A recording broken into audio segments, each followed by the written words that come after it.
Legenda Irak tidak yakin timnas Indonesia bisa bersaing di ronde 4 kualifikasi Piala Dunia 2026. Pujian setinggi langit media asing untuk Isa Wapes pahlawan timnas putri Indonesia. Tiru timnas Indonesia India bakal naturalisasi 33 pemain Inggris. Orang dalam bocorkan Mace Hilgers diincar klub non-Eropa. Apakah susul Sandy Walsh ke Jepang? Potensi Arab Saudi dan Qatar diuntungkan AFC. Erick Thohir tak takut. Pemain keturunan Indonesia, Laurin Ulrich resmi gabung klub baru.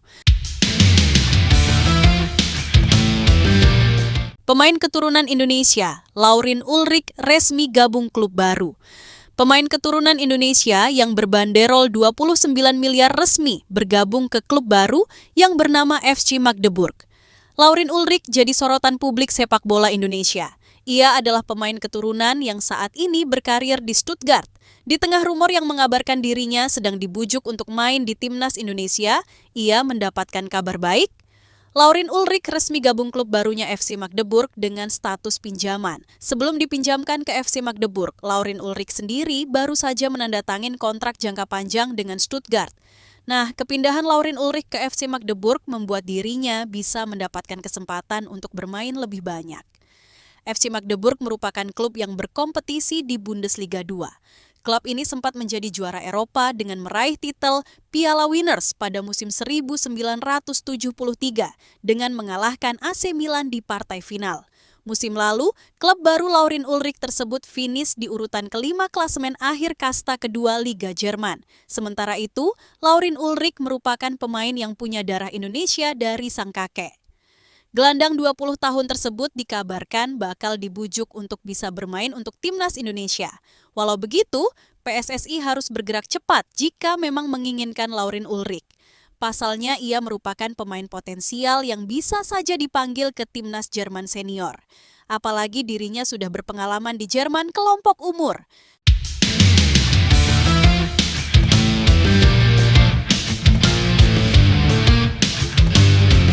Legenda Irak tidak yakin timnas Indonesia bisa bersaing di ronde 4 kualifikasi Piala Dunia 2026.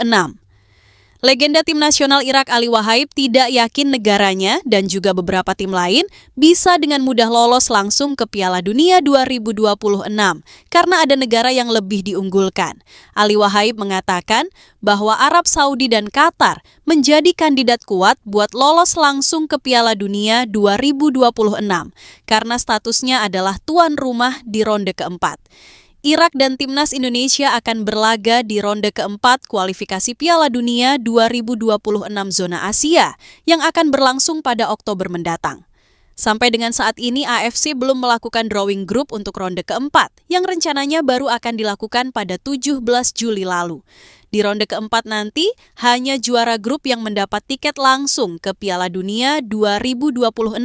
Sementara runner-up harus kembali berjuang di ronde kelima, di mana pastinya perjuangan lebih berat lagi. Sebelum berlaga di ronde keempat, timnas Indonesia dijadwalkan menggelar 2 laga uji coba saat periode FIFA Matchday September 2025.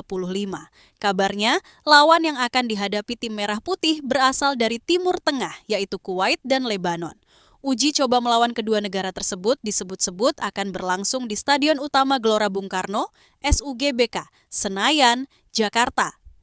Tak hanya menjadi ajang pemanasan, laga melawan Kuwait dan Lebanon juga bisa menjadi tolok ukur sejauh mana perkembangan taktik dan mental bertanding para pemain Indonesia sejak ditangani Patrick Kluivert.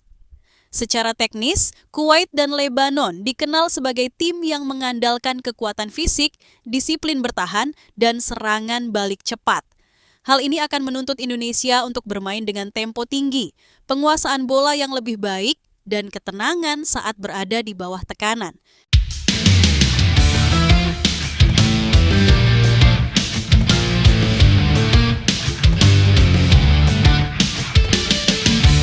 Pujian setinggi langit media asing untuk Isa Wapes pahlawan timnas putri Indonesia. Isa Wapes mencetak gol kemenangan untuk Garuda Pertiwi di laga yang berakhir 1-0 tersebut. Penampilan apik Isa Wapes untuk timnas putri Indonesia menjadi sorotan media di Belanda. Salah satu media Belanda @nl menuliskan bahwa debut Isa yang gemilang bersama timnas Indonesia menjadi simbol regenerasi tim Garuda Pertiwi. Gol itu bukan hanya menjadi penentu 3 poin, tapi juga menjadi simbol awal baru bagi regenerasi tim Garuda Pertiwi, tulis media Belanda itu. Isa Worps mendapat kesempatan membela Indonesia berkat garis keturunan dari neneknya yang berasal dari Sumatera Barat. Tak hanya mencetak gol, popularitas Isa pun langsung melejit. Bahkan sebelum laga debutnya, hanya dari rumor bahwa ia akan membela Indonesia, ribuan followers langsung membanjiri akun media sosialnya. Usai pertandingan di Indomilk Arena, momen euforia itu berlanjut. Banyak yang langsung mendekati saya, minta foto, bahkan sampai menempelkan ponsel ke wajah saya untuk video call bareng keluarganya, ujar Isa sambil tertawa. Ia pun kagum dengan atmosfer sepak bola di Indonesia, khususnya perkembangan pesat sepak bola wanita. Sepak bola, termasuk sepak bola wanita, hidup dan bergairah sekali di sini. Saya merasa disambut seperti keluarga.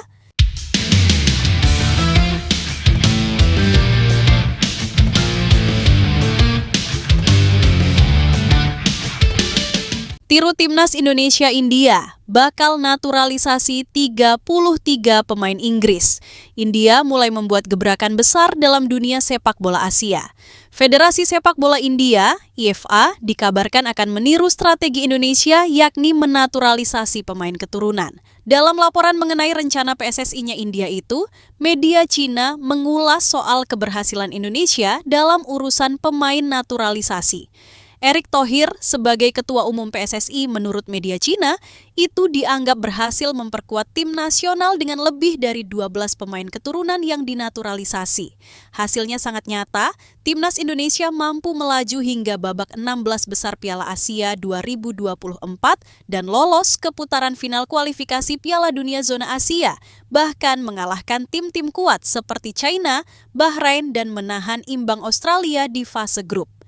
IFA telah secara terbuka menghubungi lebih dari 33 pemain keturunan India yang saat ini merumput di Inggris, termasuk di Kasta Championship, Divisi 2, dan League One, Divisi 3. Salah satu hambatan lama adalah regulasi yang melarang pemain dengan kewarganegaraan asing membela timnas India.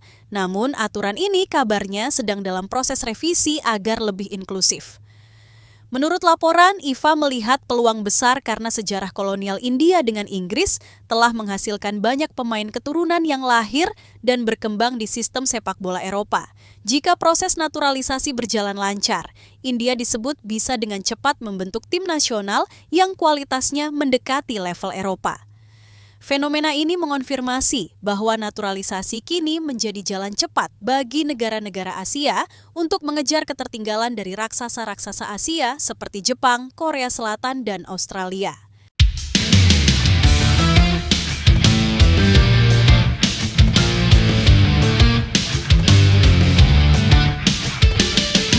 Orang dalam bocorkan Mace Hilgers diincar klub non-Eropa. Apakah susul Sandy Walsh ke Jepang? Bek timnas Indonesia, Mace Hilgers, dikabarkan siap meninggalkan FC Twente pada bursa transfer musim panas ini. Namun kabar yang disampaikan media Belanda, Mace Hilgers justru lebih diminati oleh klub non-Eropa. Menurut laporan media lokal Belanda, fctwente.net, Mace Hilgers sejatinya masih ingin berkarir di Eropa, namun tidak ada tawaran yang datang. Rumor ini juga diperkuat oleh laporan dari jurnalis yang dikenal dengan manajemen FC Twente. Klub-klub besar di Liga Indonesia seperti Persija atau Persib bisa saja dikaitkan dengan Mace Hilgers. Namun, dua klub itu harus menyediakan dana cukup besar jika ingin merekrut Mace Hilgers. Bek timnas Indonesia itu memiliki harga pasar menyentuh angka 6 juta euro atau sekitar 121 miliar. Selain ke Liga Indonesia, Mace Hilgers bisa saja melanjutkan karir ke Liga Jepang menyusul Sandy Walsh yang saat ini bermain di klub Yokohama F. Marinos. Jika merujuk pada data Transfermarkt, Mace Hilgers cukup berpotensi pindah ke Yokohama. Apalagi, dua bek tengah Yokohama, Jason Quinones dan Kosei Suwama, tengah mengalami cedera cukup parah. Kabar hengkangnya Mace Hilgers makin santer terdengar setelah dia absen dalam latihan perdana menghadapi Liga Belanda musim depan. Seperti diketahui, FC Twente telah memulai latihan perdana pada 23 Juni silam. Melansir laporan 20 Fans, Mace memang mendapatkan jatah libur usai membela timnas Indonesia. Pelatih FC Twente, Joseph Oosting, membenarkan hal tersebut. Kami masih kehilangan beberapa pemain yang absen karena komitmen internasional. Saif Ltayev dan Mace Hilgers, Mats Rots, Owen Panevlek, dan Lucas Vennegoor dari Hesseling, ungkap Oosting Direktur FC Twente Jan Stroyer, sebelumnya menyatakan tak mau menghalangi keinginan sang bek untuk mencari pelabuhan barunya. Saat ini klub dalam posisi menunggu tawaran yang datang dari klub lain untuk sang pemain.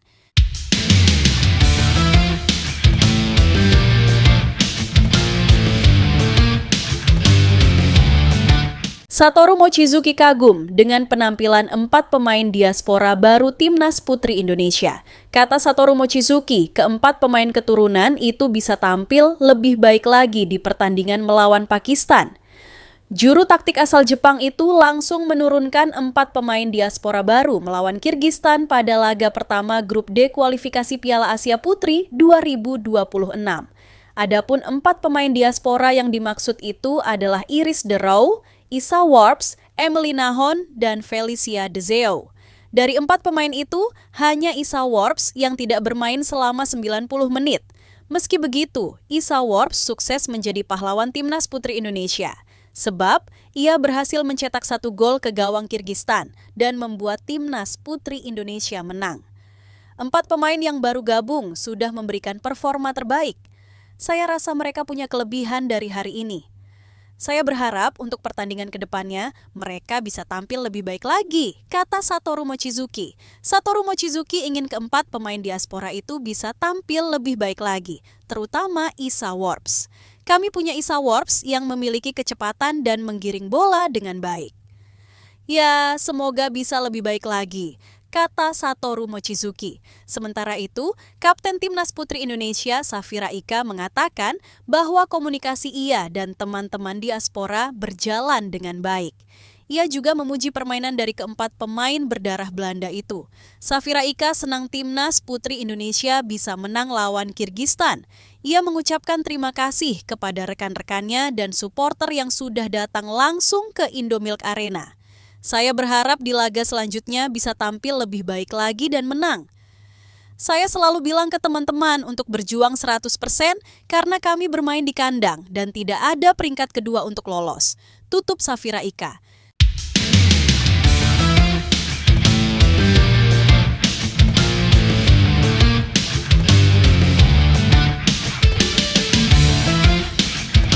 Potensi Arab Saudi dan Qatar diuntungkan AFC, Erick Thohir tak takut.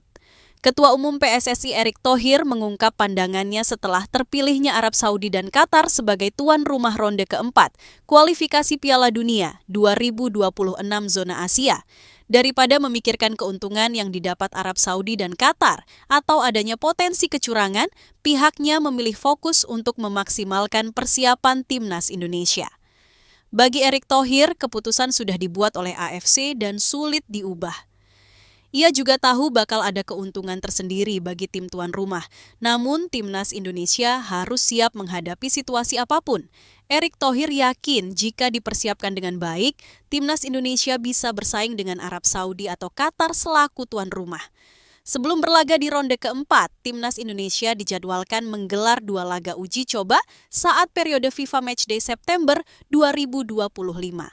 Kabarnya, lawan yang akan dihadapi tim Merah Putih berasal dari Timur Tengah, yaitu Kuwait dan Lebanon.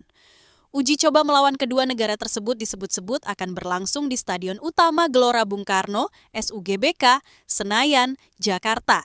Persiapan menyeluruh pun sudah mulai dilakukan sejak awal bulan, termasuk peninjauan kondisi fisik pemain, pemusatan latihan jangka pendek, serta analisis video permainan lawan. Semua itu menjadi bagian dari langkah serius yang diambil oleh PSSI untuk memastikan Timnas Indonesia tampil kompetitif dan tidak hanya menjadi pelengkap di putaran keempat nanti. Kini, tinggal bagaimana Patrick Kluivert dan tim pelatih bisa meramu kombinasi pemain terbaik, serta strategi paling efektif untuk menghadapi tantangan ke depan.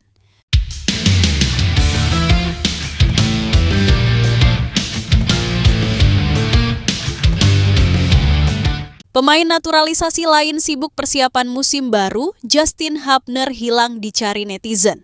Menjelang bergulirnya musim kompetisi 2025-2026, para pemain naturalisasi Timnas Indonesia terlihat aktif menjalani persiapan bersama klub masing-masing. Namun, di tengah kesibukan para pemain naturalisasi tersebut, satu nama justru menuai sorotan dari publik karena dinilai menghilang dari radar aktivitas sepak bola. Sejumlah netizen mempertanyakan kejelasan karir Justin yang sejak dilepas Wolverhampton Wanderers per 7 Juni lalu belum juga menemukan klub baru. Bek berusia 21 tahun itu sebelumnya sempat menjalani masa peminjaman ke Cerezo Osaka, namun tidak diperpanjang dan kembali ke Wolves U21 sebelum akhirnya dilepas permanen. Alih-alih terlihat dalam sesi latihan atau trial dengan klub Eropa atau Asia, Justin justru kerap muncul di media sosial dengan aktivitas non-sepak bola. Salah satunya yang paling ramai dibahas adalah keikutsertaannya dalam live streaming jualan parfum bersama aktris Jennifer Koppen yang langsung viral. Dalam momen live tersebut, banyak warganet menggoda Justin dengan pertanyaan seputar hubungannya dengan Jennifer. Di dimensi lain ada yang sibuk, tapi bukan sibuk latihan. Tulis akun @adlener menyindir Justin. Sementara Hapner, tambah akun @mtaditya. Bahkan, ada pula yang menyentil soal status Justin yang kini tidak memiliki klub, tapi terlihat lebih sibuk dengan urusan hiburan. Momen kebersamaan Justin dan Jennifer, termasuk kedekatannya dengan anak Jennifer, Kamari, membuat netizen menjuluki mereka papa mama online. Tapi reaksi Justin yang menekankan bahwa mereka hanya berteman justru menambah tanda tanya besar di kalangan penggemar. Kondisi ini membuat sebagian publik khawatir akan masa depan karier Justin Hopner. Di usia yang masih muda dan berstatus pemain naturalisasi, ia masih memiliki potensi besar untuk berkembang. Namun, ketidakjelasan klub dan aktivitas non-olahraga yang mencolok justru membuat banyak pihak mempertanyakan fokusnya. Padahal, menjaga kondisi fisik dan tetap berada di radar klub profesional sangat penting. Apalagi jika ingin tetap menjadi bagian dari proyek Timnas Indonesia ke depan. Harapan besar disematkan, namun tanggung jawab profesional juga tidak bisa diabaikan.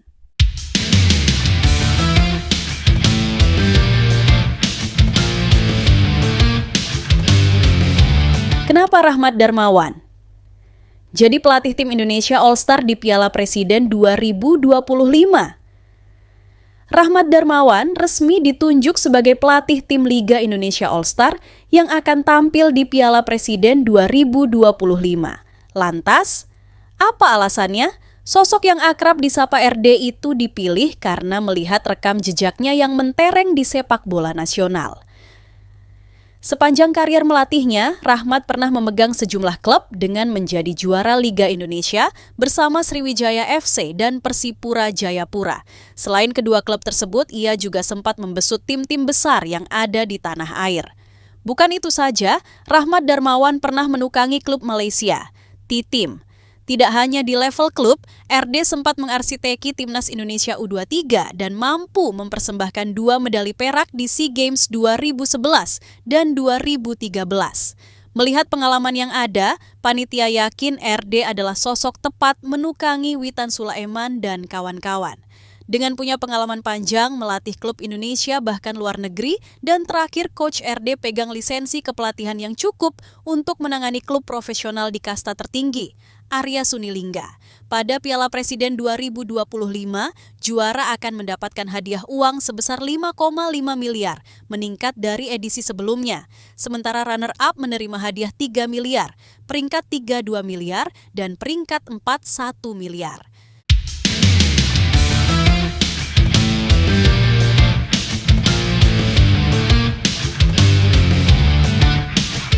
Apakah Tom Hey dan Jordi Amat menuju Persija?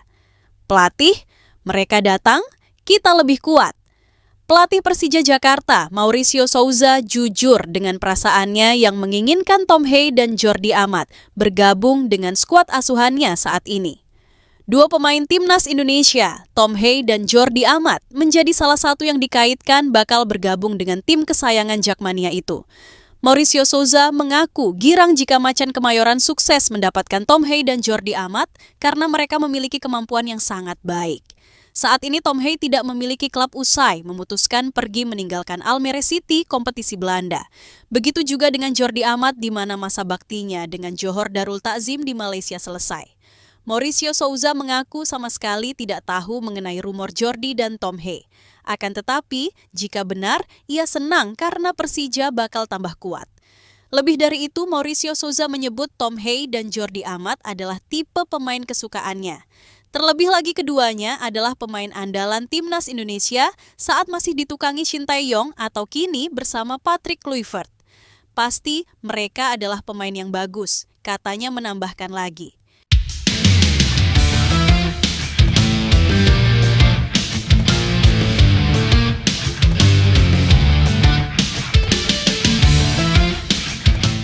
Tinggalkan Eropa, pemain keturunan Indonesia ini resmi susul Pratama Arhan gabung Bangkok United. Kabar mengejutkan datang dari salah satu pemain keturunan Indonesia. Pemain yang dimaksud adalah Ilyas Al-Haf. Pada bursa transfer musim panas kali ini, Ilyas Al-Haf dipastikan tidak akan lagi berkiprah di Eropa, lebih tepatnya di Belanda. Winger yang sempat digadang-gadang bakal menjalani proses naturalisasi timnas Indonesia tersebut resmi menyusul punggawa Garuda, Pratama Arhan, untuk bergabung dengan klub Liga Thailand True Bangkok United. Kepastian Ilyas Al-Haf gabung Bangkok United setelah klub yang diperkuat Pratama Arhan itu secara resmi mengumumkan ke publik pada Sabtu 28 Juni waktu setempat. Ilyas Al-Haf sebelumnya memperkuat klub SC Chambur yang berlaga di kompetisi Eerste Divisie atau Liga 2 Belanda. Kontrak pemain yang memiliki darah Belanda, Indonesia, dan Maroko ini dengan SC Chambur akan segera berakhir pada 30 Juni 2025 mendatang. Sehingga Ilyas Al-Haf berhak untuk mempertimbangkan tawaran dari klub Liga Thailand itu. Musim lalu, Ilyas Al-Haf mencatatkan 26 penampilan bersama SC Chambur di berbagai ajang. Dari 26 penampilan yang dilakoni Ilyas Al-Haf bersama SC Chambur, winger yang sempat masuk radar timnas Indonesia itu ikut menyumbang 3 gol dan 1 assist. Pemain kelahir Rotterdam, Belanda itu tercatat pernah memperkuat beberapa klub Belanda.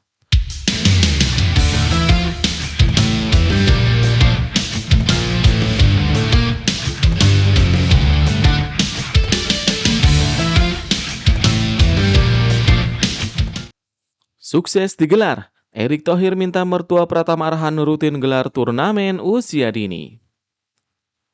Andre Rosiade Cup yang digagas oleh mertua pemain timnas Indonesia Pratama Arhan yang berlangsung di Asiop Training Ground Bogor sukses digelar.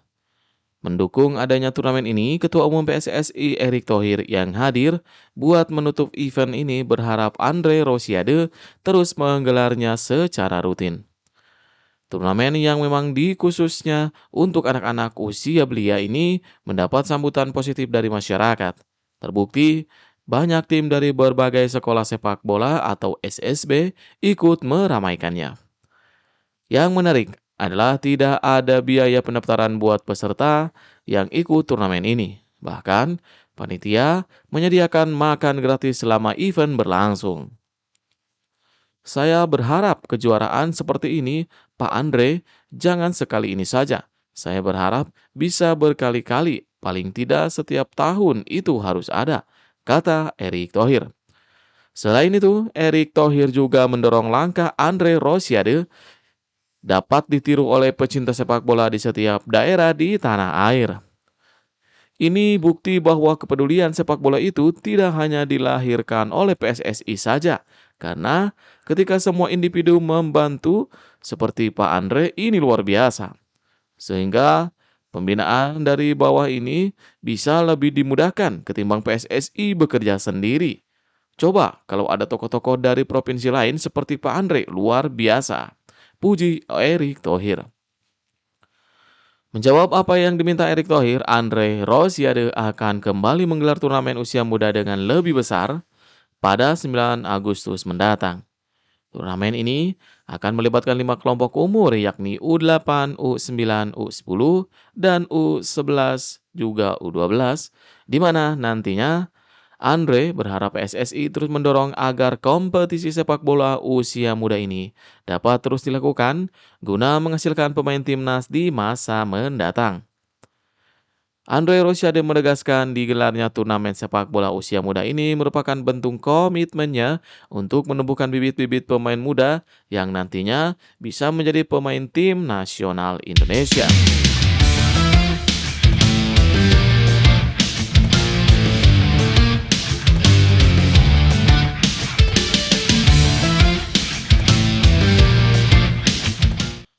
Sandy Walsh alami masa sulit di Jepang, 5 laga terakhir hanya jadi penonton.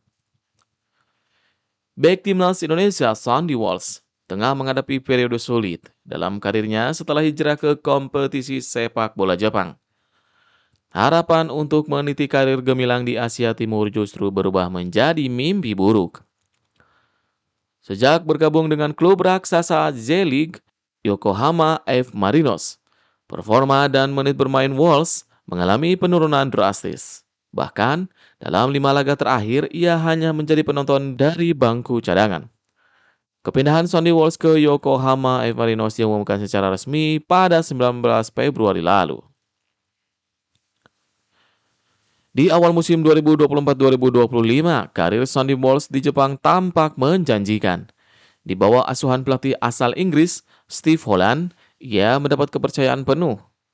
Walsh tampil dalam 8 pertandingan J1 League dengan total 509 menit bermain, termasuk 2 kali tampil penuh dalam pertandingan melawan Kyoto Sanga dan Vissel Kobe pada Mei lalu. Namun, semuanya berubah sejak Yokohama F. Marinos mengambil keputusan besar pada April lalu dengan memecat Steve Holland akibat hasil kurang memuaskan. Posisi pelatih kemudian diisi oleh sosok lokal Hideo Oshima. Sejak saat itu, posisi Sandy Walsh di skuad utama mulai terpinggirkan secara perlahan tapi pasti. Dalam 5 pertandingan terakhir Yokohama F. Marinos, nama Sandy Walsh memang tercantum dalam daftar pemain. Namun, ia tidak sekalipun diturunkan ke lapangan dan hanya mengisi bangku cadangan hingga peluit akhir dibunyikan. Sebelumnya, ia sempat absen sepenuhnya dari daftar skuad dalam 3 pertandingan menghadapi Kashima Antlers, Matsuda Jelvia, dan Alvirek Niigata. Keputusan Oshima untuk mencadangkan atau bahkan menghilangkan nama Walsh dari skuad pertandingan menuai tanda tanya besar. Tidak ada keterangan resmi dari klub mengenai alasan teknis ataupun non-teknis di balik keputusan tersebut. Dugaan mulai bermunculan bahwa performa atau gaya bermain Walsh tidak sesuai dengan sistem yang diinginkan oleh pelatih anyar tersebut. Di sisi lain, ada pula kabar bahwa Walsh sempat mengalami cedera yang menyebabkan dirinya absen membela timnas Indonesia dalam beberapa kesempatan internasional.